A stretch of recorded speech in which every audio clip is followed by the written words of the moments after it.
नमस्ते, हम हैं ऋषिकेश में पीएमसी हिंदी द्वारा आयोजित 8वें महायोग ध्यान कुंभ में। अगर आप मेडिटेशन सीखना चाहते हैं या कोर स्पिरिचुअलिटी को समझना चाहते हैं तो फॉलो कीजिए पीएमसी हिंदी को और डाउनलोड कीजिए पीएमसी ऐप। आज हमारे साथ एक बहुत ही सुंदर पैनल जुड़ा हुआ है। हमारे साथ हैं यूएस पांडे सर, सुवर्णा मैम, पल्लवी मैम, और आज हम कुछ सूक्ष्म लोगों पर कुछ बात करेंगे। कुछ हमारी जो ट्रेडिशंस हैं, जो हम रिचुअल्स फॉलो करते हैं, उन पर बात करेंगे। फ्रेंड्स, हमको सभी को लगता है ना कि ध्यान तो कर रहे हैं, मुझे तो ये दिख गया, वो दिख गया, ऐसा हमको लगता है ना। तो ये जो सूक्ष्म लोगों की हम बात करें, जिसको हम सटल वर्ड्स भी बोलते हैं, मैं सबसे पहले अपने पैनल से जानना चाहूँगी कि ये एक फैक्ट है, फिक्शन है, इमेजिनेशन है, ये क्या है? पल्लवी मैम। सूक्ष्म जगत की हम जब बात करते हैं तो बहुत सारे लोगों को, स्पेशली जब हम नए होते हैं, तो लगता है ये ऐसे कुछ नहीं होता, या फिर जब हम ध्यान करते हैं तो लगता है कि क्या ये चीज़ें हमें प्रैक्टिकली मदद करती। जैसे कि बहुत सारे लोग ध्यान में ही एस्ट्रल ट्रैवल कर लेते हैं, सूक्ष्म जगत को विजिट करते हैं, एक्सपीरियंस करते हैं, लेकिन जब वो वापस आते हैं, वापस आने के बाद जो हमारा ये फिजिकल माइंड है, जो प्रापंचिक जगत में फंसा हुआ है, वो थोड़ा स्वार्थी होता है और वो सोचता है कि मैं ये देख के आया तो मुझे इसका फ़ायदा क्या होगा यहाँ पे। तो ये जो प्रश्न है ये सही है, लेकिन उतना सही नहीं। क्यों? क्योंकि ये आत्मा का विषय है। तो सूक्ष्म जगत ऐसा है, अगर मैं कहूँगी कि यहाँ पे इलेक्ट्रिसिटी आई है, तो क्या इलेक्ट्रिसिटी हमने यहाँ पे पैदा की है? नहीं ना, वो कहीं से ट्रैवल करके, कहीं से कनेक्ट होके यहाँ पे दी गई है। वैसे ही हमारा सूक्ष्म जगत फिजिकल वर्ल्ड के लिए, भौतिक जगत के लिए काम करता है। हमारे पास जो भी ऊर्जा है, आज मैं बोल रही हूँ, आप मुझे देख रहे हैं, ये ऊर्जा भी सूक्ष्म जगत से होके आ रही है। तो इसलिए आप समझ जाइए कि इसका महत्व क्या हो सकता है। अगर वहाँ से ही ऊर्जा ना हो तो यहाँ पे क्या होगा? हम ड्रेन हो जाएंगे, हम बहुत सारे रोगों से बाधित हो जाएंगे, बहुत ओवर थिंकिंग करेंगे, मेंटल इश्यूज आएंगे, वीक हो जाएंगे, और फाइनली जब सोल ने ही उसका कनेक्शन कट कर दिया तो क्या होता है? बॉडी वैकेट कर देंगे। तो इतना महत्व है सूक्ष्म जगत का कि हमारी हर एक छोटी से छोटी चीज़ जो हम भौतिक जगत में करते हैं, उसका कारण जो है सूक्ष्म जगत में है। जी, सूक्ष्म लोगों के बारे में आप क्या फील करती हैं? लोगों को लगता है कि ये सब हमारी इमेजिनेशन है। So my dear friends, masters and gods, हम सबको एस्ट्रल वर्ल्ड्स के बारे में मालूम है, सुना है, but to understand astral worlds एक वेरी इंपॉर्टेंट पॉइंट, ये सूक्ष्म लोकों के बारे में समझना है तो पहला अपने बारे में हमको समझना पड़ता है। बिकॉज हमारा गहराई ही ये सूक्ष्म लोक से कनेक्टेड है। किधर ना किधर हम एक फिजिकल बॉडी है, हम एक आत्मा भी है। We are two. At a physical level we are physical body, आत्मा लेवल में we are connected with the astral bodies. That is आत्मा का बॉडी, आनंदमय शरीर ही एस्ट्रल बॉडी का लाइन में ही आ जाएगा, उसी लिस्ट में ही आ जाएगा।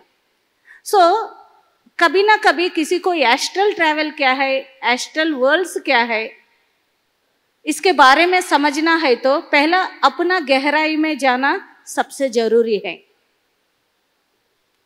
मैं फिजिकल बॉडी हूँ, जब तक इधर ही अपना स्थिति है, मैं माइंड हूँ, इधर भी अपना स्थिति है, तब और अंदर तक आप पहुंच नहीं पाएगा। So first we should work with our self, then surely what are सूक्ष्म लोकास we can understand easily.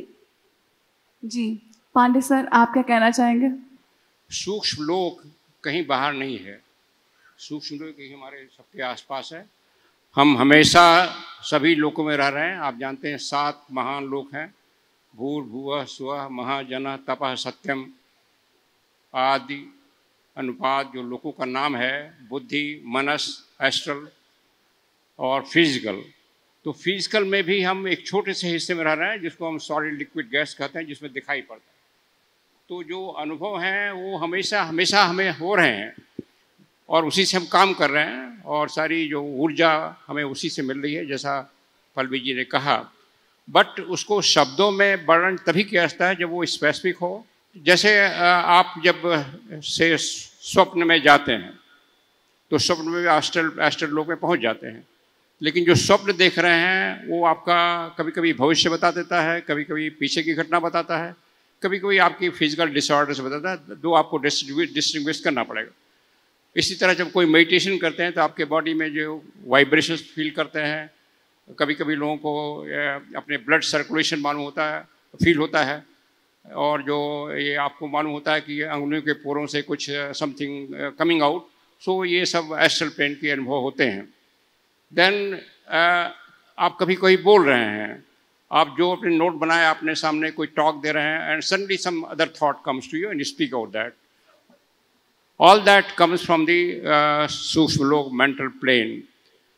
But to raise voluntarily at what time I want to experience and that bring down experience, that requires a lot of, वो उसमें practice की ज़रूरत होती है।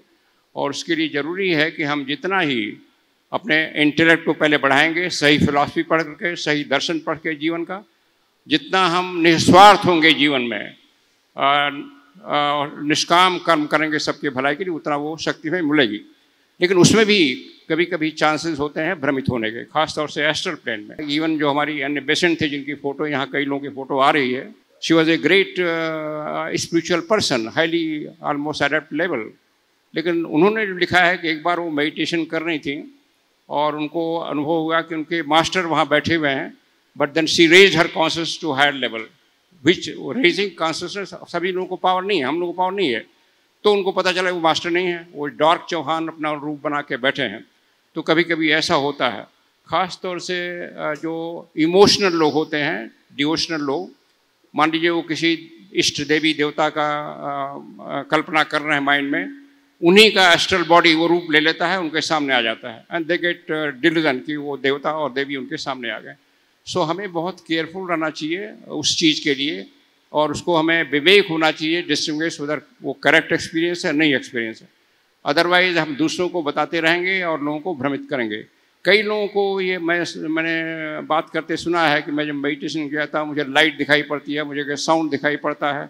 वो कोई स्पिरिचुअल नहीं है, वो केवल माइंड जो प्ले करता है। Mind is very tricky organ. The mind try to play something and tries to create illusion at lower level. So we have to very careful, particularly astral experiences. Psychic powers जो आती हैं astral plane से आती हैं, और इसलिए psychic power also we have to be, हमें बहुत केयरफुल रहना चाहिए कि कितना उसमें सही है कितना गलत है, वो विवेक डेवलप करना चाहिए, अदरवाइज हमें भ्रम करेंगी। आजकल की साइकिल पावर डेवलप हो रही हैं, कुछ बच्चों में, कई लोगों में डेवलप हो रही हैं, क्योंकि हम लोग 6वीं रेस में उसकी जड़ी पर पहुंच रहे हैं। So that is good thing उसकी। और इसीलिए हर एक हायर फिलॉसफी में, इवन पतंजलि की योग साधना में भी उन्होंने कहा कि सिद्धियों में उलझ जाइए, सिद्धियों में मत उलझ जाइए। सिद्धियाँ मीन्स ये सब साइकिक पावर लोअर सिद्धियाँ हैं। उसमें क्या आता है, दूर की देखने की, किसी का दृश्य आ गया आपके सामने, कोई ऐसी चीज़ आ गई, तो we have to be very careful. And हमें ये समझना पड़ेगा वो स्पिरिचुअल पावर नहीं है, नहीं तो हम स्पिरिचुअल साधना में आगे नहीं बढ़ जाएंगे। वो पावर इसीलिए थियोसॉफी रिकमेंड करती है, सभी डीपर फिलॉसफी रिकमेंड करती हैं, इंक्लूडिंग पतंजलि योग शास्त्र, दैट हमारा एम साइकिक पावर सिद्धि नहीं होना चाहिए किसी आध्यात्मिक साधना में, वो अपने आप आएंगी। मेन उद्देश्य होना चाहिए अपने मन और भावना को शुद्ध करना। That is the only way. शुद्ध करना मीन्स निस्वार्थ करना, निष्काम करना, सबकी भलाई के लिए सोचना, सबकी भलाई की भावना करना, किसी को चोट पहुंचाने की भावना नहीं होना, किसी को नुकसान, किसी को द्वेष घृणा सब खत्म करना है। तब जो साइकिक पावर आ गई उसको आप अच्छे काम के लिए इस्तेमाल करेंगे, नहीं तो आप बुरे काम के लिए इस्तेमाल कर सकते हैं और उसको वाम मार्गी बन जाएंगे। और एक्सपीरियंस हम सभी को होता है, हमने खुद 2-3 एक्सपीरियंस किए हैं। जैसे हमारी एक सीक्रेट डॉक्ट्रिन मेन पुस्तक है मैडम ब्लॉस्की की लिखी हुई, बहुत ही कठिन पुस्तक मानी जाती है, बट मेरे ख्याल से उतना कठिन नहीं है जितना लोग मानते हैं। मैंने जब पहली बार पढ़ा तो पन्ना कुछ खोला और मुझे कुछ ऐसा भास हुआ, अगले पन्ने में जो लिखा हुआ शायद आई नो दैट। जब मैंने किसी से ये कहा तो उनका रिस्पांस था, वो भी सीनियर मेंबर थे ऑस्ट्रेलिया में, तो उनका शायद आपने पिछले जन्म में you have come into contact with him. तो पिछले जन्म से हम जो टेंडेंसी लाते हैं देयर आल्सो एक्सपीरियंस ऑफ सूक्ष्म लोक, वो भी एस्ट्रल लोक है। जो टेंडेंसी है, हर एक मनुष्य की टेंडेंसी अलग अलग होती है, तो वो भी हम सूक्ष्म लोकों से लाते हैं और उसको प्रकट करते हैं। तो 7 लोक हैं, उसमें हर एक के 7 सब प्लेन्स हैं, 49 प्लेन्स हैं। हम केवल 3 सब प्लेन में काम कर रहे हैं, सॉलिड, लिक्विड, गैस। इसीलिए हॉकिंस जो थे फिजिकल साइंटिस्ट जो मरे हैं इंग्लैंड के, उन्होंने कहा कि science physical world knows less than 5% of the world, total world, दृश्य और अदृश्य। सो दृश्य और दृश्य वर्ल्ड बहुत बड़ा है and we are working in that. बहुत बड़ी एनर्जीज है, ऊर्जा है। सीधे हम लोग जो ब्रह्म जिसको कहते हैं हाईएस्ट रियलिटी से कनेक्टेड है। Only thing we should not forget that connection. वो कनेक्शन फॉरगेट हो जाता है जब हम स्वार्थी हो जाते हैं, किसी को अपने आत्म केंद्रित जाते हैं, देन कनेक्शन हमारा टूट जाता है। तो जितना हम उदार रहेंगे, जितना विचार बड़ा रहेगा, जितना सबकी भलाई कराएंगे, हम कनेक्शन रहतेंगे और एक्सपीरियंस होते रहेंगे और उस एक्सपीरियंस को हमको मानवता की भलाई के लिए प्रयोग करते रहेंगे। धन्यवाद। जी सर, मैं उम्मीद करती हूँ कि सब लोग इस जवाब पर रिफ्लेक्ट करें क्योंकि काफ़ी लोडेड जवाब था। तो फ्रेंड्स, हम बात कर रहे थे कि अनसीन वर्ल्ड्स की, जो हम सूक्ष्म लोगों की बात कर रहे हैं। अब ये हमको जो ध्यान में अनुभव होते हैं, सर ने बात करी इसके बारे में, लेकिन मेरा थोड़ा ओपिनियन उनसे डिफर करता है। तो ये जो एक्सपीरियंसेस होते हैं हमको, लाइट दिखना या हमको कुछ भी दिखना, क्या हम ये बोल सकते हैं कि ये दूसरे लोगों का अनुभव है? दूसरे लोगों से हमारा कनेक्शन होना शुरू हो जाता है क्या इन एक्सपीरियंसेस से? पल्लवी जी। जी बिल्कुल। हमें जो दृष्टि प्राप्त है, जो हम आँखों से देखते हैं, उसका एक लिमिटेशन है। हमारी आँखें उतना ही देख सकती है जितनी हमारी एनर्जी की फ्रीक्वेंसी है। अगर हमारी फ्रीक्वेंसी बढ़ती है तो हमारी देखने की ताकत भी बढ़ती है। जितने भी हमारे शरीर में अणु हैं, जितनी भी चीज़ें हम फिजिकल शरीर जो है हमारा उसके माध्यम से कर रहे हैं, वो सब कुछ बदल जाता है। हर एक चीज़ बदलने लगती है। जैसे कि कलर्स के बारे में बात कर रहे हैं, जैसे ही हम ध्यान करते हैं, हमें सबसे पहले तो डार्कनेस दिखाई देता है और उसके बाद धीरे धीरे हम अलग अलग कलर से इंट्रोड्यूस होते हैं। अब इसके मतलब क्या है? इसके अलग अलग डायमेंशन पे काम चलता है, इसका कोई एक उत्तर नहीं है। It's multi dimensional. सबसे पहले तो जब हम ध्यान करते हैं, हमारी क्लीनिंग प्रोसेस स्टार्ट होती है। तो इस क्लीनिंग प्रोसेस में जो जो चीज़ की धुलाई अंदर ज़रूरी है, उसको बदला जा रहा है, उसको रिपेयर किया जा रहा है। तो उसको जो ज़रूरत है, उस कलर का जो एक सिग्निफिकेंस ये है कि पर्टिकुलर टीम ऑफ मास्टर्स, जो एस्ट्रल मास्टर्स होते हैं, वो अपना प्रेजेंस देते हैं। जैसे कि हम येलो कलर देख रहे हैं, गोल्डन कलर देख रहे हैं, तो that is the specific team in the astral world जो स्पेसिफिक काम के लिए हमारे साथ काम करने आते हैं। इसलिए वो हमें कलर के माध्यम से दिखाई देते हैं। अगर हम उसी कलर को थोड़ा सा और सूक्ष्म रूप में देखने के लिए जाएंगे या हमारी एबिलिटीज़ बढ़ेंगी, फ्रीक्वेंसी बढ़ेंगी, तो हम ये देख पाएंगे कि ये सिर्फ कलर्स नहीं है, that is the presence of astral masters. तो इस तरीके से हमारे शरीर के अंदर वो प्रवेश करते हैं। वो जो कलर्स है हम देख रहे हैं, मतलब वो हमारे भीतर है, बाहर नहीं है। वो हमारे भीतर प्रवेश कर चुके हैं और हमारा जो क्लीनिंग प्रोसेस का जो काम है वो शुरुआत हो चुका है। तो इसीलिए जिनको भी कलर्स दिख रहे हैं, तो it's a very good sign कि आप ध्यान बहुत अच्छा कर रहे हैं। कुछ लोग ये भी बोलते हैं कि हमें डिफरेंट शेप्स दिख रही हैं। किसी को सर्कुलर शेप्स दिखती हैं, किसी को ट्रायंगल दिखता है, किसी को पिरामिड दिखता है। तो क्या ये भी एक कांटेक्ट ही हम सोच सकते हैं मास्टर्स से या कुछ दूसरे लोगों से? Friends, actually every shape, what are shapes, हम ये बोल सकता है हर एक शेप के लिए एक एनर्जी रहता है। सर्किल, स्क्वायर, ट्रायंगल, कभी भी ये शेप्स हमको दिख रहे, पिरामिड दिख रहे, मतलब ये एक डायरेक्ट इंडिकेशन है that we are connected with energies. Okay, इस धरती पर सबसे ज़्यादा एनर्जी किधर रहता है? मतलब पिरामिड को रहता है। The pyramid angle which we are using in our pyramid spiritual society movement. ऐसा मतलब बाकी सबका एनर्जी नहीं है, सब चीज़ का है। द ग्रेटेस्ट एनर्जी किधर हम अपना इनर सेल्फ से कनेक्ट कर सकता है और अपना बाहर से भी कनेक्ट कर सकता है, बियॉन्ड से भी कनेक्ट कर सकता है, ये पिरामिड को है। तब वो कभी भी ये सब हमारा स्वप्ने में हो, हमारा एस्ट्रल ट्रैवल में हो, अदरवाइज हमारा विजन्स में हो, ध्यान में दिखा है, मतलब that is one indication that we are connecting with that energies. Everything let us इधर आध्यात्मिकता को समझने के लिए आप फिजिकल लेवल में समझने का बिना एक फ्रीक्वेंसी वाइब्रेशन का लेवल में समझे तो स्पिरिचुअलिटी को इजीली टेकअप कर सकता है। Everything depends on our frequency, our vibration, our energies. ये इसका ऊपर कितना साधना करते रहेगा, ये बियॉन्ड थिंग्स के बारे में उतना इजीली समझ सकता है।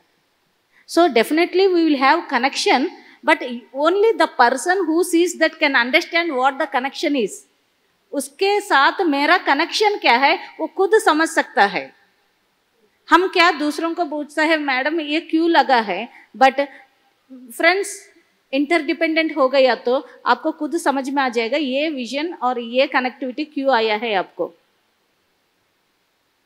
जी मैम, तो अभी आप बात कर रहे थे कि ये शेप्स भी मास्टर्स का, एनर्जीज का ही साइन है और कलर्स भी वही साइन है। अब कभी कभी क्या होता है ध्यान में, आपको ऐसा लगता है कि मुझे मेरी दादी दिखी जो जिनकी डेथ हो चुकी है, और या आपको कभी कभी लगता है कि मुझे कोई मास्टर दिखे, और ऐसा कुछ लोग बार बार बताते हैं कि मुझे तो महाअवतार बाबा जी दिखे, मुझे हनुमान जी दिखे। ये मतलब ये मेरे दिमाग में क्वेश्चन हमेशा रहता है, शायद सभी के दिमाग में होगा, कि मास्टर्स क्या ऐसे अपीयर करते हैं आपके विजन जो आपको दिखा है आँख में, इस तरह से आपसे कांटेक्ट करते हैं क्या, या वो हमारा भ्रम भी होता है? पल्लवी जी। यहाँ पे दोनों चीज़ें हैं, भ्रम भी होता है और सच्चाई भी होती है। इसको हमें फिल्टर करना पड़ेगा, तभी हमें अपने अनुभव जो आप कर रहे हैं उसके बारे में आपको समझ आएगा। तो इसमें हम उस भ्रम को कैसे समझें? सबसे पहले तो जो हायर एंटिटीज़ है, जैसे कि बाबा जी है, हनुमान है, दे आर अवतार बॉडीज़। समझ रहे हैं आप? अवतार बॉडीज़ मतलब कि हमारे फिजिकल बॉडी के कंपैरिजन में बहुत ज़्यादा है, उनकी फ्रीक्वेंसी, उनका प्रेजेंस बहुत हायर लेवल पे होगा, और उस बॉडीज़ को एक्चुअली हम ध्यान के द्वारा ज़रूर देख सकते हैं। समझ रहे हैं आप? लेकिन जब ध्यान में भी हम देखते हैं वो फ्रीक्वेंसी भी बहुत हाई है, इट इज़ मोर देन 1000 और 1200 के ऊपर ही आपको अवतार बॉडीज़ दिखने लगेंगी। अगर हम उतनी फ्रीक्वेंसी को टच करते हैं ध्यान के माध्यम से तो हम उनको देख सकते हैं, और वो आपका इल्यूजन नहीं होगा। लेकिन फ्रीक्वेंसी के नीचे भी हम एक्सपीरियंस करते हैं, लेकिन उसमें जो है भ्रम मिक्स होके आता है। समझ रहे हैं आप? हम ऊपर नहीं जा सकते हैं, लेकिन उनकी ऊर्जा जरूर नीचे आती। ठीक है, अभी मान लेते हैं कि कोई 200 फ्रीक्वेंसी 300 फ्रीक्वेंसी पे है, तो वो ध्यान कर रहे हैं और उनको बाबा जी दिख रहे हैं, बाबा जी का अनुभव आ रहा है। तो ये सच है या नहीं? ये दोनों भी है, लेकिन हमें क्या करना पड़ेगा? इसको अंदर जाके इसकी सच्चाई देखनी पड़ेगी। तो ये जो अवतार बॉडीज है ये क्या करती है? ये अपनी ऊर्जा को भेजती है। ठीक है, वो बस ऊर्जा का, उनके कॉन्शियसनेस का प्रेजेंस है, वो खुद नहीं आ रहे हैं, वो बस एनर्जी है। हम पत्री जी की बात करते हैं, बहुत सारे लोगों को सपने में पत्री जी दिखते हैं ना, तो वो सच्चाई है या भ्रम है? वो भ्रम है। क्यों? और एट द सेम टाइम सच्चाई भी है। क्यों? क्योंकि पत्री जी जो है अभी अपने सूक्ष्म शरीर में नहीं है, क्योंकि सर का जो लेवल है वो एक्चुअली अवतार लेवल है पत्री जी का। और जब अवतार लेवल के सोल्स बॉडी वैकेट करते हैं तो जितनी भी बॉडीज फिजिकल बॉडी में आने के बाद हम बनाते हैं, जैसे कि सूक्ष्म शरीर है, भौतिक शरीर है, कारण शरीर है, महाकारण शरीर है, ये सभी 7 बॉडीज को वो क्लोज करते हैं और महाचैतन्य में वापस वो जाते हैं, फिर से अपने अवतार बॉडीज में वापस जाते हैं। इसीलिए उनके सूक्ष्म शरीर का एग्जिस्टेंस नहीं होता है, लेकिन हमें तो सूक्ष्म शरीर के माध्यम से दिखाई दे रहे हैं। तो वो क्या है? सूक्ष्म शरीर में पत्री जी नहीं है, लेकिन उनकी ऊर्जा वहां पे मौजूद है, जिसका अनुभव आपको आया है। लेकिन आपको ऊर्जा समझ नहीं आती है, तो आपका मन क्या है, वो पत्री जी की ऊर्जा को उनका शरीर बना लेता है। ये खुद आप क्रिएट कर रहे हैं, पत्री जी ने नहीं किया है, पत्री जी ने बस प्रेजेंस दिया है। लेकिन ये आपके माइंड को, आपके सोल को अभी तक वो मैच्योरिटी नहीं आई है, तब वो भ्रम उत्पन्न करता है, ताकि उस भ्रम से भी आप सीखें। फिर आपके ही भ्रम में, आपके अनुभव में पत्री जी आपसे बात करते, आपको कोई मैसेज देख के जाते हैं, तो वो अनुभव, वो मैसेज सही है, लेकिन उनका कोई शरीर रूप नहीं है। तो समझ रहे आप, शरीर एक भ्रम है। अगर आप मैं एक दूसरे के सपनों में आ रहे हैं, तो वो क्या है, वो भ्रम नहीं हो सकता।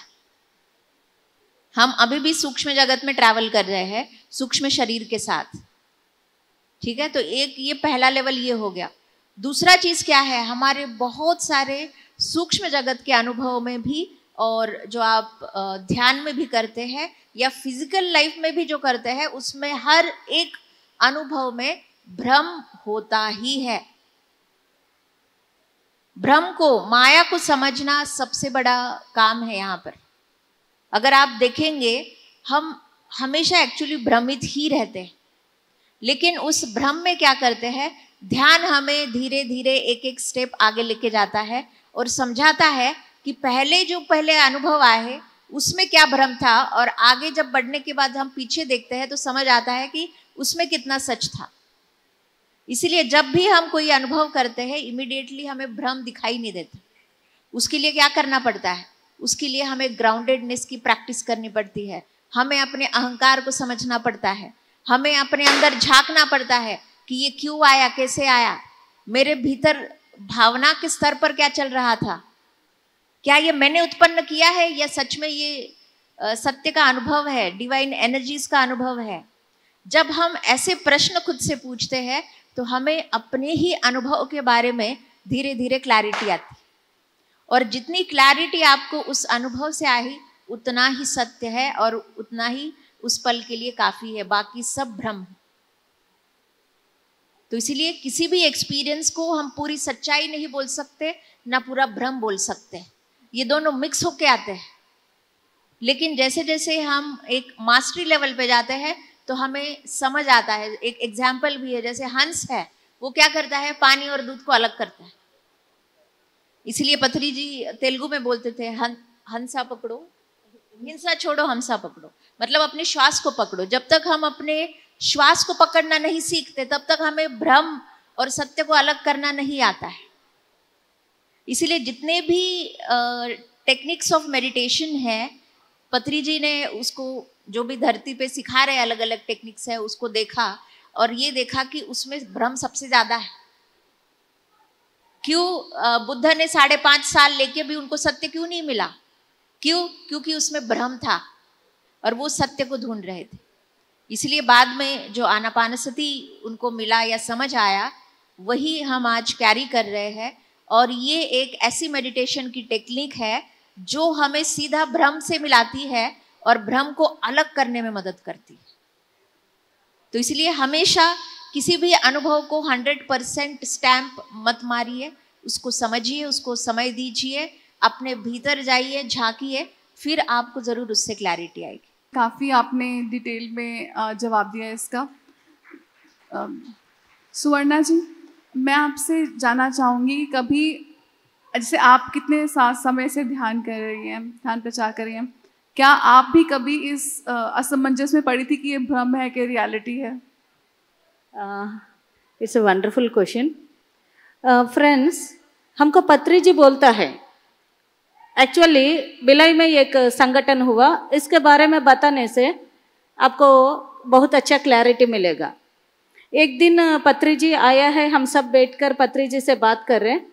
एक मैडम को हर समय विजन में, वो नया नया मेडिटेशन में आ गया है, हर समय विजन में महाअवतार बाबा ऐसा बाल, लंबा बाल से आकर उनके सामने खड़ा रहता है, ऐसा उनको विजन आता रह रहे। और वो पत्री जी से पूछा है, सर मुझको हर समय ऐसा महाअवतार बाबा आ रही है, इसका मतलब क्या है? इमीडिएटली पत्री जी ने बोला है कि madam, no visions, don't analysis any vision, just छोड़ दो, आप ध्यान करते जाओ। कोई भी ध्यान में विजन आ गया उसको छोड़ दो, उसके पीछे मत पड़ो, उसको खींच खींच कर उसका अर्थ निकालना मत, ऐसा बोला है। ओके, इमीडिएटली मैं भी बगल में हूँ और मैं ऐसा सोचा है कि मुझको बहुत विजन्स आता है, नींद में भी, ध्यान में भी, और उसका मीनिंग भी मैं खोजता हूँ, मुझको समझ में आता है। बट उस दिन मैं सोचा है ये गलत है, तो पत्री जी तो साफ साफ मना किया, इसलिए नहीं करना, ऐसा सोचकर मैं छोड़ दिया। ओके, पत्री जी हैदराबाद चला गए। Next day morning 6:30 sir phone किया, सुवर्णा मैडम क्या कर रहे? तो मॉर्निंग 6:30 सर फोन किया, मतलब जरूर कुछ तो रहेगा। तो मैं बोला, सर क्या है बता दो सर। हाँ मैडम, कल का क्लास कैसा हुआ? सर बहुत अच्छा हुआ, बट मुझको इतना सालों में मैं ये गलत कर रहे, क्या है कि मैं हर एक विजन को एनालिसिस करता हूँ और उसका अंदर से आने वाला भाव से मैं आगे काम करता हूँ, बट ये गलत है, मैं आज समझ में आ गया, मैं आज से नहीं करता हूँ। तुरंत सर ने बोला है कि मालूम है मैडम, आप ऐसा ही सोचेगा, वो बात उनके लिए आपके लिए नहीं है। आप विजन्स को कुछ भी मैसेज आ गया उसके बारे में सोचना, क्यों आया है समझना, उसके हिसाब से काम करना। This is for you, not for that. So my dear friends, जैसा पल्लवी जी ने बता दिया, हमारे अंदर शुरुआत में माया रहता है। जब ध्यान में आ गया, शुरुआत में माया से मिक्स होकर रहता है हमारा भावम सब। ये धारणा स्थिति है, ध्यान स्थिति नहीं है। धारणा स्थिति में you will have number of experiences, और all experiences are not true may be. और वो कंफ्यूजन में हम रुकना नहीं। तभी पत्री जी ने क्या बोला, शुरुआत में डोंट एनालिसिस एनी एक्सपीरियंसेस, छोड़ दो। जैसा हम ध्यान में बढ़ते जा रही है, स्वाध्याय और सत्संग में बढ़ते जा रही है, हमारा फ्रीक्वेंसी और एनर्जी बढ़ते जा रही है, automatically we will connect to that higher level. Friends, एक चीज याद रखना, हम किस लेवल में है उसी लेवल से हमारा कनेक्शन ज्यादा रहता है। इसलिए इधर माया का भी संभव है, आगे बढ़ना का भी संभव है। ओके, सो मैम जी। सो पांडे जी, आपके इस बारे में आपकी क्या प्रतिक्रिया होगी? देखिए, 2-3 चीज़ें मैं कहना चाहूँगा।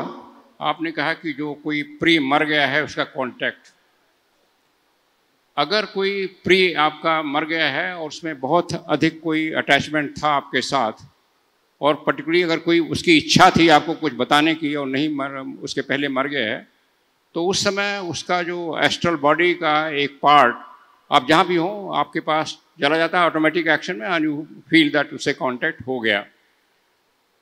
जब तक वो काम लोक में है, जब जीवात्मा की यात्रा शुरू होती है मृत्यु के बाद, पहले काम लोक में जाता है जिसको एस्ट्रल प्लेन कहा जाता है, फिर देवाचन में जिसको स्वर्ग लोक कहते हैं। जब तक वो काम लोक में है तब तक कांटेक्ट हो सकता है, लेकिन कांटेक्ट को इच्छा नहीं करना चाहिए, रिकमेंड नहीं किया गया है, क्योंकि उससे सोल की प्रगति रुकती है।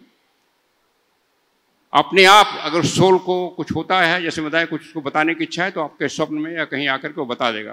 कहीं आपने कहा होगा कि किसी के पिताजी मर गए और बाबा जी मर गए, उन्होंने पैसा छिपाया था, बताना भूल गए तो बता दिए अपने स्वप्न में आके। ऐसी चीज़ें होती हैं, they are real. But generally जो मर गए हैं उनको खाली हमें प्रार्थना करनी है, वो जहाँ वो ऊपर जा रहे हैं उनकी यात्रा शुभ हो और वो आगे बढ़ें, सोल आगे बढ़े। हमें उसके लिए कोई साधना, कोई रिचुअल नहीं करना चाहिए, उनसे कोई कांटेक्ट हो, अदरवाइज हम दोनों का नुकसान होता है, जो इस समय पृथ्वी पर जिंदा हैं और जो आगे जा रहे हैं। नॉर्मली अगर हम बिना इच्छा के किसी मानवता की किसी भलाई के लिए कोई इन्फॉर्मेशन चाहते हैं तो हमें काउंटर हो जाता है, जो एस्ट्रल लेवल पर शक्तियाँ हैं। और एस्ट्रल लेवल पर कोई रियल मास्टर नहीं है। रियल मास्टर जो है ऊपर बुद्धिक और आत्मिक लेवल पर हैं, रियल मास्टर्स हैं।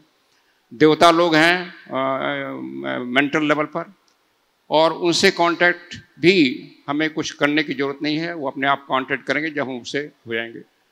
हमारे जो मास्टर्स थे थियोसॉफिकल सोसाइटी के, जिन्होंने स्थापना किया था, जब पहली बार लोगों को पता चला ब्लॉट्सकी के राइटिंग्स ऐसे मास्टर्स हैं, हमारे धार्मिक साहित्यों में वर्णन नहीं है, केवल एक संकेत है, सिद्ध संघ है, परफेक्ट मनुष्य हैं। तो कई लोगों की इच्छा हुई उन मास्टर से कांटेक्ट कैसे हो, संपर्क कैसे हो। तो उनको वहीं, वो तिब्बत में उनका निवास है, आश्रम है, वहीं पता चल गया ये लोग ऐसा इच्छा कर रहे हैं। तो उन्होंने एक पत्र लिखा ब्लॉट्सकी को कि आप लोगों को बता दीजिए, इंग्लिश में पत्र है, उसका हिंदी में बता रहा हूँ, आप लोगों को बता दीजिए कि हमसे किसी का संपर्क नहीं हो सकता जब तक कुछ शर्तें न पूरी हो जाएं। पहली शर्त में सारे भेदभाव जाति के खत्म हो गए, क्योंकि हिंदू लोग कह रहे थे, हिंदू में जो जाति प्रथा चल रही है, डिवीजन प्रथा, मास्टर लोग इसको आध्यात्मिक प्रगति के लिए बहुत ही अवरोध मानते हैं। तो पहली कंडीशन है जाति का भेदभाव मन से और व्यवहार से एंटायरली समाप्त हो जाना चाहिए। ऊंच नीच का भाव व्यवहार, पहली कंडीशन। दूसरे, किसी सोशल इविल को उसको हटाने के लिए सोशल रिफॉर्म का काम करना हो। अपने पत्र में एक एग्जाम्पल देते हैं, फॉर एग्जाम्पल चाइल्ड मैरिज। उस समय चाइल्ड मैरिज एक समस्या थी हिंदू सोसाइटी में, अब उसके बाद लॉ बन गया है, अब तो नहीं होता लेकिन कहीं कहीं सुनाई पड़ता है, तो उसको हटाने की अब मास्टर्स कर रहे हैं, कंडीशन लगा रहे हैं कि एक सोशल इविल को हटाने का करने। और तीसरा, ये देवताओं में, देवी में जो विश्वास है ये खत्म होना चाहिए। विश्वास क्या? उनके एग्जिस्टेंस में नहीं, जो मनुष्य ने विकास बना, ये विश्वास कर लिया है कि हम किसी देवी देवता की आराधना करके अपना कुछ काम करा लेंगे, अपनी बीमारी ठीक करा लेंगे, अपना मुकदमा जीत जाएंगे, अपने को कुछ दिला देंगे, अपना का कुछ ट्रांसफ़र करा देंगे, कुछ लोग ऐसे ही छोड़े। वो विश्वास खत्म होना चाहिए। वो कहते हैं जब ये तीनों चीज़ें साफ हो जाएंगी तब हमसे कुछ संपर्क हो सकता है ऐसे लेवल पर। अदरवाइज आप एक ऑर्डिनरी सदस्य बने रहेंगे, चंदा देते रहेंगे, ऑर्डिनरी सदस्य बनेंगे। तो आप देखिए इस कंडीशंस में कहीं वो नहीं कर रहे हैं, कितना आप मेडिटेशन कर रहे हैं, कितना आप ध्यान कर रहे हैं। मेडिटेशन ध्यान जरूरी है, लेकिन अगर आपका ये भावना नहीं उठ रही है, भेदभाव नहीं खत्म हो रहा है, वननेस नहीं आ रही है, आपके अंधविश्वास जो हमने बना रखे हैं अपने धार्मिक ग्रंथों से, प्रथाओं से, वो नहीं खत्म हो रहे हैं, और हम कोई समाज के सेवा के लिए काम कर रहे हैं, तब तक आध्यात्मिक, रियल आध्यात्मिक पथ पर नहीं बढ़ेंगे। ये बड़ा साफ कहा गया है। और इसीलिए आपको ये रिकमेंड किया जाता है कि आप मेडिटेशन करिए, ध्यान करिए, स्टडी करिए, लेकिन हमेशा वॉच करिए आपका जो व्यवहार है संसार के प्रति, आपकी जो सोच है, आपकी भावना है, कितनी निस्वार्थ हो रही है, कितनी ये भेदभाव हट रहा है। That is more important. Universal होना है, तभी हम आ पाएंगे। जी धन्यवाद सर। सो पल्लवी जी, अभी सुवर्णा जी एंड पांडे जी, मुझे आप लोगों की बातचीत से ये समझ आ रहा है कि आपकी मर्जी से नहीं आप मास्टर्स आपको कांटेक्ट करते हैं, वो आपको अपनी, उसके लिए आपकी कुछ वाइब्रेशन अपनी रेज करनी होती है। तो इसका क्या मार्ग है अपनी वाइब्रेशन को रेज करने का पल्लवी जी? वही हम ऑलरेडी कर रहे हैं, मेडिटेशन कर रहे हैं, आनापानसति कर रहे हैं, उसके बाद पिरामिड टेक्नोलॉजी को फॉलो कर रहे हैं। तो ये दो चीज़ें सबसे पावरफुल है। बाकी जो पत्री जी ने 5 टाइप्स ऑफ पावरफुल मेडिटेशन बोला है, नेचर मेडिटेशन हम करते हैं, तो ये यही चीज़ें हैं जो हमें सबसे हायर वाइब्रेशन पे लेके जाती है। उसके बाद और एक चीज़ जो है, जो पत्री सर ने तुलसी दल के बुक के माध्यम से हमें बताई है कि ध्यान योग और ज्ञान योग, ये दोनों साथ साथ चलने चाहिए। ये तुलसी के 2 पत्ते हैं। सिर्फ अगर कोई व्यक्ति सिर्फ ध्यान कर रहा है, उसको अनुभव आएंगे, लेकिन बिना ज्ञान के उसको समझ नहीं आएगा कि मैं इसका करूं क्या और ये मेरे साथ हो क्या रहा है। इसीलिए क्या ज़रूरत है ध्यान के साथ ज्ञान की। तो ज्ञान के लिए किताबें पढ़े, सज्जन सांगत्य करें, अपने मित्रों से अलग अलग कॉन्सेप्ट्स के ऊपर डिस्कस करें, तो उससे आपका ज्ञान बढ़ेगा। तो इसीलिए ध्यान योग और ज्ञान योग ये जब साथ में चलेंगे, तभी हमारी जो वाइब्रेशंस है वो काफ़ी स्पीड से बढ़ेंगी। जो हम मेडिटेशन फॉलो कर रहे हैं उसको भी ये इन्हेंस करेंगी। तो इसीलिए बहुत ज़रूरी है मेडिटेशन के साथ साथ ज्ञान को लेना। सिर्फ ज्ञान नहीं, ना सिर्फ मेडिटेशन नहीं, दोनों साथ में चाहिए। अभी हम देखते हैं कि बहुत सारे लोग हैं दुनिया में जिनको बहुत ज्ञान हो सकता है, लेकिन अगर कोई ज्ञान उसको अगर सेल्फ एक्सपीरियंस का तड़का ना दिया हो तो क्या है, वो विजडम में परिवर्तित नहीं होता। तो आत्मा को जो चाहिए वो चाहिए आत्मज्ञान। उसको सिर्फ नॉलेज नहीं चाहिए, उस नॉलेज से जो वो सीखती है, खुद के अपने कॉन्शियसनेस में उसको ट्रांसफॉर्म करती है, ट्रांसम्यूट करती है और सीखती है कि मुझे ये मिलने के बाद मैं ये कर सकती हूँ, कोई चीज़ मैनिफेस्ट कर सकती हूँ, या you create your own reality हम जो बोलते हैं उसको मैं समझ सकती हूँ। तो वो हमारा खुद का आत्मज्ञान हो गया। तो इसीलिए ऊपर जब हम जाते हैं या किसी भी जगत में जाते हैं तो हमारे आत्मा के आत्मज्ञान को देखा जाता है। जैसे हम यहाँ पे पैसों से एक दूसरे को तुलना करते हैं, ऊपर सिर्फ आत्मज्ञान से देखा जाता है। तो वही चीज़ धीरे धीरे जैसे जैसे पृथ्वी पे हर एक एरा जो आता गया, हमारे हर एक सोल का भी एक इवोल्यूशन चेंज होता गया, तो वहाँ धरती पर भी कैसे देखा जाता है कि इस सोल का आत्मज्ञान क्या है। अभी वो समय आ गया है जहाँ पर 5D में पैसों को नहीं देखा जा रहा है, आपके आत्मज्ञान को देखा जा रहा है, राइट। अभी वननेस में आ रहा है, अभी हर एक व्यक्ति को हम यूनिकली देख पा रहे हैं। उस झगड़े जो 3D के एनर्जी में हमने देखे हैं, अभी वो डिसॉल्व हो रहे हैं। अब हम समझ पा रहे हैं कि गलती सामने वाले में नहीं है, गलती मुझ में है।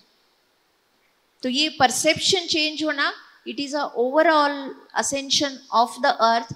अर्थ की फ्रीक्वेंसी बढ़ रही है, तो इसीलिए क्या करना पड़ेगा, हमें भी उसके साथ ट्यून इन होना पड़ेगा, और उसके लिए सबसे पावरफुल है मेडिटेशन। Thank you. तो सुवर्णा जी, आप क्या कहेंगी इस बारे में, हमारी वाइब्रेशन रेज करने के लिए? So, how to improve your vibration and energy? There is only one main step, अपने भीतर जाना, ध्यान। कोई भी व्यक्ति कितना भी बाहर कोशिश कर, बहुत दिन हम किया भी, हमारा घर में कुछ अच्छा वाइब्रेशन चाहिए, हम पूजा पाठ यज्ञ याग करवा दिया, कभी ध्यान नहीं किया। जब तक ध्यान नहीं करेगा तब तक हम खुद नहीं बदलेगा, एंड जब हम नहीं बदलेगा तो हमारा आसपास का एटमॉस्फेयर भी नहीं बदल पाएगा। So the main root and main step, अपना एनर्जीज बढ़ना है, फ्रीक्वेंसी चेंज होना है। फर्स्ट मेडिटेशन, ध्यान करना, स्वाध्याय करना, सत्संग करना। कभी भी the core principles to improve yourself. हम बढ़ेगा तो सब बढ़ेगा, मतलब यदा दृष्टि तदा सृष्टि, कि कभी ना कभी हम अपने को बदलना, अपने दृष्टिकोण को बदलना, इसी के ऊपर वर्क करना पड़ता है। इस फिजिकलनेस से एक्सट्रीम लेवल पहुंचना है तो उस एक्सट्रीम लेवल में किधर वर्क करना, मतलब अगेन अपने फ्रीक्वेंसी, अपना एनर्जी, अपना वाइब्रेशंस का और में वर्क करना पड़ता है, एंड दैट्स कंप्लीटली सेट। एक बदलेगा नहीं, कभी भी यही रहता है। Yes ma'am. ये सनातन सत्य है कि आपको अपनी वाइब्रेशन इंक्रीज करना है तो आपको अपना ध्यान बढ़ाना होगा, स्वाध्याय बढ़ाना होगा, सज्जन सांगत्य करना होगा। यस जी, thank you so much. Pandey ji, अब मैं आपसे जानना चाहूँगी कि ये जो फॉर्मूला है कि आप अपना वाइब्रेशन इंक्रीज करें, इसमें बुक्स का क्या रोल है, क्योंकि आप थियोसॉफिकल सोसाइटी के साथ कनेक्टेड हैं। देखिए, वाइब्रेशंस जो हैं हमेशा चेंज हो रहे हैं हमारे। जैसे ही हमारी भावनाएं चेंज होती हैं, कोई हमारा जो एस्ट्रल बॉडी है वो भावनाओं का शरीर है, भावनाएं कभी स्थिर नहीं हैं। जैसे ही भावना अच्छी या बुरी होती है, वाइब्रेशन चेंज होता है, उसका कलर चेंज होता है। इसी तरह मेंटल बॉडी वाइब्रेट करती रहती है, हर एक बॉडी वाइब्रेट करेंगे, इवन फिजिकल बॉडी वाइब्रेट करती है, डिपेंडिंग ऑन हमारा हेल्थ कैसा है।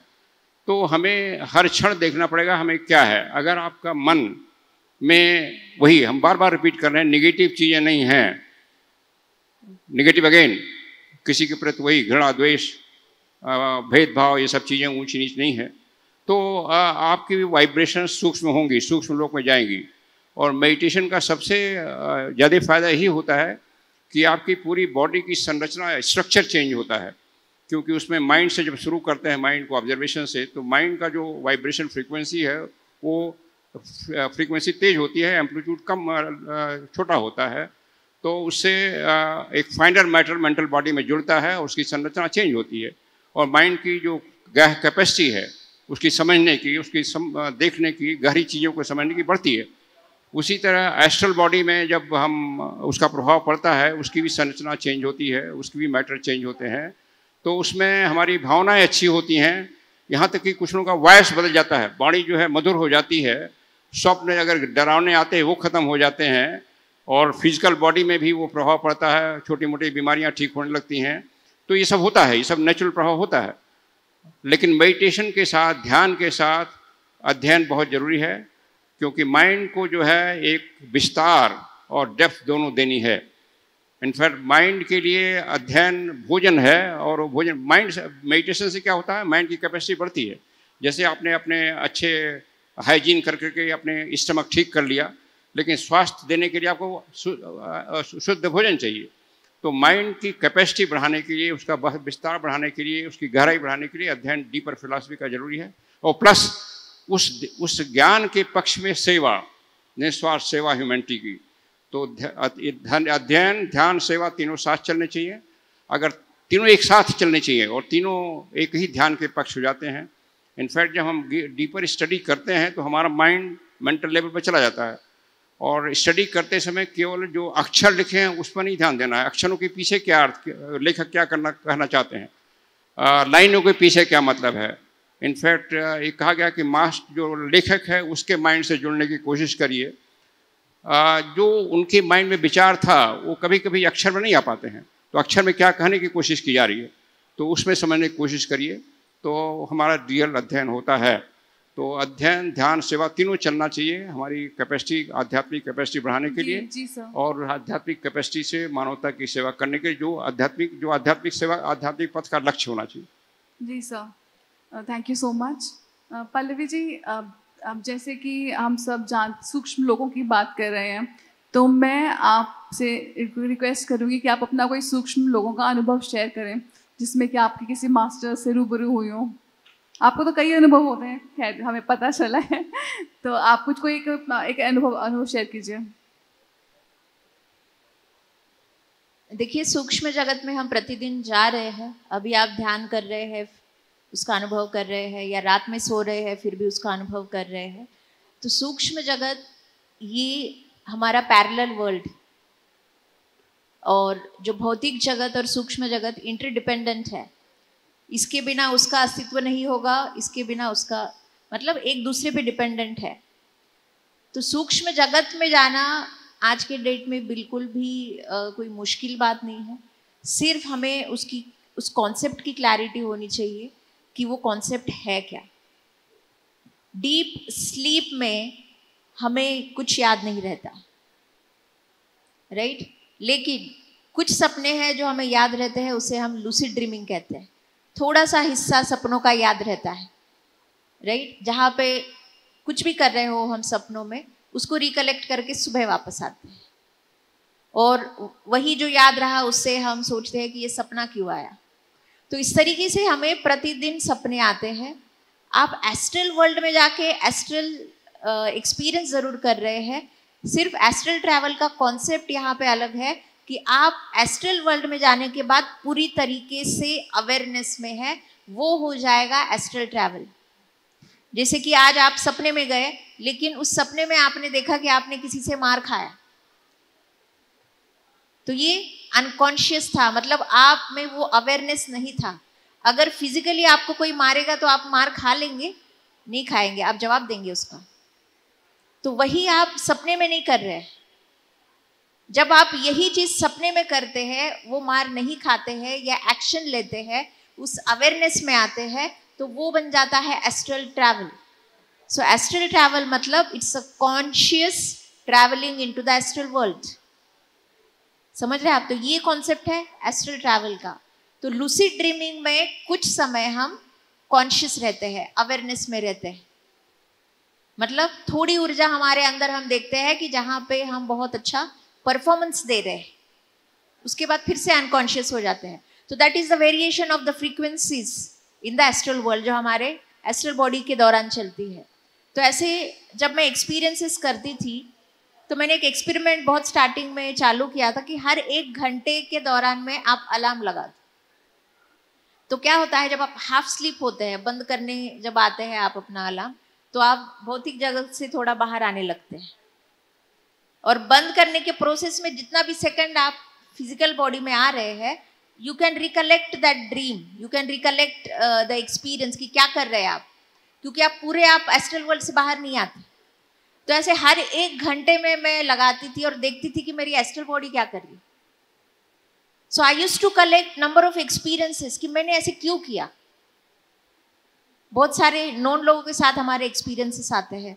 और यहाँ पे दूसरी चीज मैं बोलना चाहूंगी, एक है एस्ट्रल ट्रैवल का कॉन्सेप्ट क्लियर होना, दूसरी चीज कि एस्ट्रल ट्रैवल से सीखना। Astral travel is the biggest portal जिससे हम विजडम कमाते हैं। बिना एस्ट्रल ट्रैवल के नॉलेज के हम विजडम कमा ही नहीं सकते। इसीलिए योगानंदा परमहंस ने अपने ऑटोबायोग्राफी ऑफ योग में सूक्ष्म जगत के बारे में बात की है। तो हर चीज हमारी जो भी हम यहाँ पे कर रहे हैं कनेक्टेड होती है।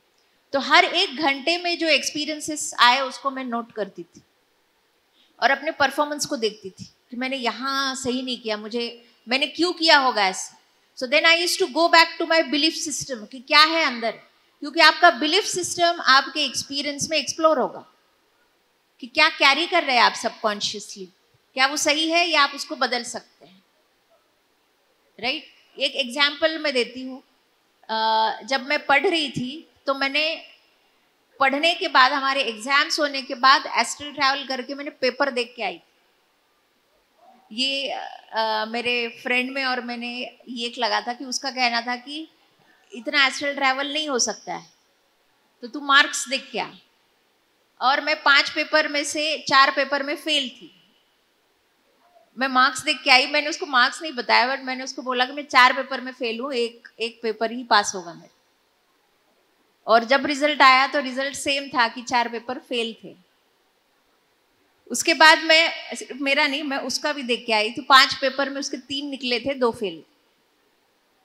तो ये रिजल्ट एस्ट्रल ट्रैवल के थ्रू जब मैं लेके आई, so the very first thing I realise कि वो करना ना ही मेरे अंदर वो बिलीफ सिस्टम था कि मैं नहीं कर सकती, लेकिन देखने के बाद जो मेरे अंदर भावना आई वो ये थी कि ये सब चीज़ें करने के लिए एस्ट्रल ट्रैवल का उपयोग नहीं होना चाहिए। एज ए एक्सपेरिमेंट ठीक है, लेकिन आत्मज्ञान कमाने के लिए ये सब ऐसे एक्सपीरियंसेस को एस्ट्रल ट्रैवल जैसे नॉलेज का वैलिडेशन लेना सही नहीं। So that is very much needed कि जब हम अपने साइकिक एबिलिटीज को इन्हेंस करते हैं तो हम जो भी एज ए एक्सपेरिमेंट करें उसके बाद हमें ये समझ में आना चाहिए कि इसका उपयोग कहाँ करना चाहिए। So that I learn through experiences कि मुझे एस्ट्रल ट्रैवल कब और क्यों करनी है, जब बहुत ज़रूरी हो, पहली चीज़। दूसरी चीज़ कि कोई भी एक्सपीरियंसेस में मैं इंटेंशन देके करना बहुत कम करती हूँ, बहुत rare. So main I work with the subject of consciousness. सूक्ष्म जगत क्या है, हमें पूरा हमारे कॉन्शियसनेस के बारे में इंट्रोडक्शन दे रहा है कि हमारे अंदर कितनी गंदी चीज़ें हैं, कितनी अच्छी चीज़ें हैं। ये सब कुछ डेली बेसिस पे एस्ट्रल ट्रैवल, एस्ट्रल बॉडी आपको बता रही है। राइट? तो ऐसे बहुत सारे एक्सपीरियंसेस हैं जो किताब में भी मैंने देखे हैं। आप में से बहुत सारे लेडीज़ मेरे पास आई है कि मैम कुछ होने से पहले हम पहले देख लेते हैं। तो ऐसे एक्सपीरियंसेस को हमें कैसे लेना चाहिए कि हम देख रहे हैं कि कोई मरने वाला है, तो फिर हम कैसे करें, क्या उस व्यक्ति को मदद कैसे करें। आप जाके उसके मौत को नहीं रोक सकते हैं, लेकिन उसको लाइफ आफ्टर डेथ का नॉलेज ज़रूर दे सकते हैं। इसीलिए आपको ये अनुभव आ रहा है, इसीलिए आप उसके बारे में देख पा रहे हैं। जैसे मैम ने बताया कि उनको क्यों आ रहा है, उनके लिए वो रास्ता नहीं है, इनका सोल पाथ अलग है, इनके एक्सपीरियंसेस अलग है, इसीलिए उनका सोच भी अलग होना चाहिए, इसीलिए इनका एनालिसिस भी वहाँ पे डिफर करेगा। इसीलिए जिन जिन लोगों को सूक्ष्म जगत के एक्सपीरियंसेस आते हैं या ड्रीम्स भी याद रहते हैं, तो मतलब आपको समझना है कि आप इसको अपने फिजिकल लाइफ के रुके हुए कामों को अप्लाई कर सकते हैं practically. Right? For example, promotion नहीं आ रहा है, आप मेहनत कर रहे हो, आपको एस्ट्रली जाके ये देखना है कि रीजन क्या है प्रमोशन नहीं आने का, कि क्या मैं डिजर्व नहीं कर रहा हूँ या सिस्टम में कोई होने नहीं दे रहा है। ये जरूर आप देख के आ सकते हो, लेकिन एक्सपीरियंस करने के बाद आपको उससे ये समझना है कि ये एक्सपीरियंस का कंक्लूजन क्या है। समझ रहे आप? आत्मज्ञान क्या है, आपके अंदर से, आपके हायर माइंड से क्या आंसर आ रहा है। हमारा जो लोअर माइंड है वो हमेशा कुछ ना कुछ फायदे के लिए देखता है, उसका नहीं सुनना है हमें, हायर माइंड से जो जवाब आ रहा है उसका सुनना है। तो इसीलिए एक्सपेरिमेंट और एक्सपीरियंस, नॉलेज, इनको मिक्स कीजिए और जो कंक्लूजन आपको अंदर से आएगा उसको फॉलो कीजिए। Thank you Pallavi. दोस्तों, कहने को बहुत कुछ है, ये टॉपिक्स अनंत हैं, पर मैं अब लास्ट में, क्योंकि हमको सेगमेंट को रैप अप करना है, समय की पाबंदी है, तो हम 2 क्वेश्चंस लेंगे। कोई भी स्टूडेंट यहाँ पर है जो इन मास्टर्स से कोई क्वेश्चन पूछना चाहेगा तो अपना हाथ रेस कीजिए।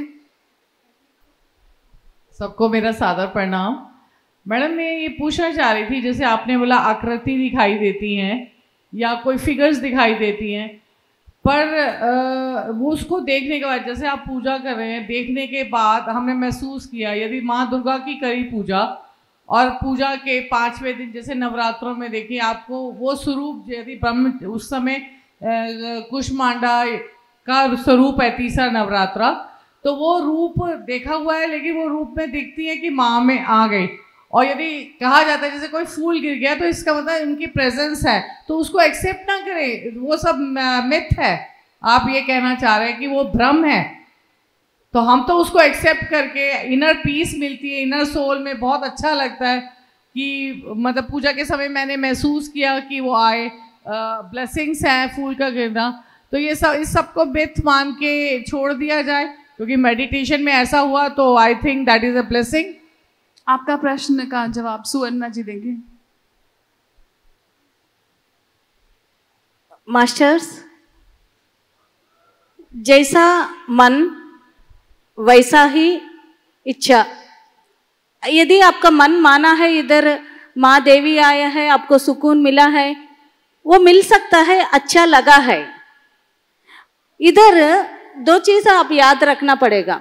एक छोटा बच्चा है, चांद चाहिए बोल रहे, तो उनका माँ दर्पण में चांद दिखाता है, वो उनका रियल है, वो उतना ही संतुष्ट फील होता है वो दर्पण में चांद देखने की वजह से।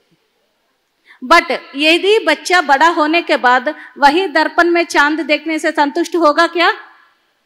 नहीं होगा, क्योंकि रियलिटी उनको पता चल गया। ऐसा ही अभी आपको माँ में पूजा किया, आपको लगा है कि इधर माँ आ गया, शायद वो संतुष्टि दे रही है, बट और ऊपर जाना, इससे और इधर हम अपना उत्तर गीता का श्री कृष्ण परमात्मा का बात याद रखना। ये कोटि पूजा समस्तोत्र कोटि स्तोत्र समजप जप कोटि सम यज्ञ यज्ञ कोटि सम ध्यान कोटि समलय।